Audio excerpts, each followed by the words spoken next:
Il y a 3 pièges dans lesquels les humains tombent très souvent quand on parle d'émotions inconfortables.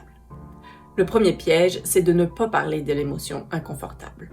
On la met sous le tapis, on l'enterre, on n'en parle pas. Le deuxième piège, c'est de minimiser l'émotion inconfortable. On va souvent aller utiliser le petit mot « mais ». Je me sens triste, mais demain ça ira mieux. Je me sens peinée, mais cette personne ne voulait pas me faire de la peine. Le « mais ».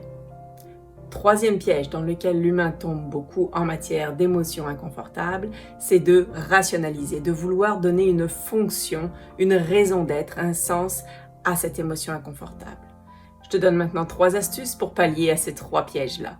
Première astuce, elle est assez simple. Au lieu d'enterrer tes émotions inconfortables, libère-les, nomme-les. Nomme-les à haute voix, tout seul, toute seule, pas devant quelqu'un, en disant « je me sens »,« je ressens »,« j'ai ressenti »,« j'ai senti ». Tout simplement, puis t'ajoutes 1, 2, 3 adjectifs en arrière de ça. Deuxième astuce, tu ne mets pas de « mais » en arrière. On ne minimise pas l'émotion. Je me suis senti blessée. Je me sens en colère. Troisième astuce, on ne rationalise pas.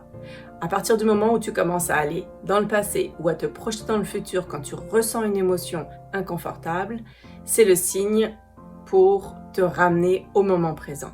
Moi, je suis curieuse. Dans quel piège tu tombes le plus souvent, toi? Bonne exploration!